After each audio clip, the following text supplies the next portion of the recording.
Welcome back to Daily Flash. I'm Riesa, Pascal. You know, on a recent flight from Cabo San Lucas, Mexico to Los Angeles, a passenger and coach wanted to use the first-class bathroom but was denied. Now, the passenger reacted badly by punching the flight attendant in the head. At a time when incidents like this are making headlines, our nation's mental health crisis is exploding. We could all use a huge dose of kindness. To help add more kindness to the world, Brave Healer Productions has released a book titled Embody Kind, a guide for authentic living. With us now is the lead author of the book, Kristi. Kristi, thank you for joining us.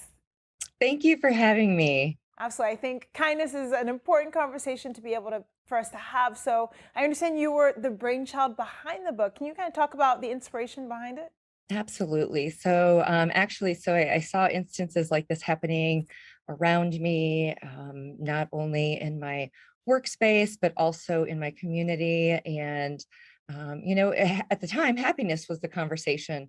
And when I dug a little bit deeper in, what I was really finding was that kindness was the conversation. And I really found that kindness was not happening in our homes. And so I dug a little bit deeper, and that's where I found that we really needed the help the most was at our homes and in our personal lives. Absolutely. And then you mentioned you dug a little deeper. And one of the things you actually say is that kindness is an inside job, kind of like digging deeper into yourself. Is that right? Can you Yeah. explain? Yeah, absolutely. So I think a lot of times, it's so easy for us to be kind to others and to give others grace. And what I found in a lot of my studies and a lot of my research, at the time I was doing a thesis of my own, was that people weren't being kind to themselves. And I think when we're not kind to ourselves, it's easy to maybe have like a facade of kindness towards others, but our kindness isn't genuine.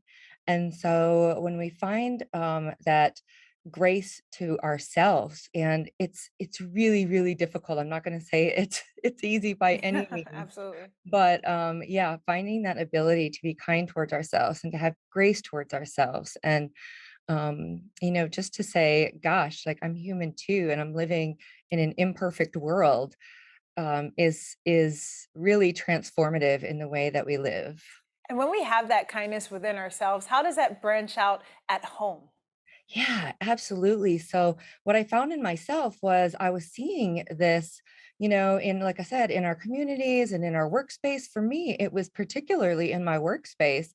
And when I started to really reflect, I thought, well, if I'm seeing this in my work, where is really the root cause? And I thought, is it my bosses? Is it my managers? Is it my supervisors? And I found a huge correlation there. Don't get me wrong. But when I dug deeper, I thought there's a larger root here. And I was really trying to find out where that root was. And I found there was a great amount of unhappiness in my home. And when trying to figure that out, I found that, I was really struggling with my partner. I was really struggling with my children. And that unhappiness and that unkindness really, I think, begins in our homes. And when we can begin in our homes and we can begin with ourselves, that then lays a foundation for the way that we then incorporate kindness into our workplaces, into our schools, into our communities. And I've started to notice that, right? So as I've started to do the work, I've noticed that as we have that in our homes and as we have that in ourselves, it branches out. Wow, that's wonderful. And I think this is such important information for all of us to take and learn how to start that kindness within ourselves and branch out to our homes and our community. Kristi, thank you so much for joining us today. For those of you at Absolutely. home, if you want to learn more, you can get a copy of Kristi's book on Amazon, and you can also go to kristitrader.com. Thank you again.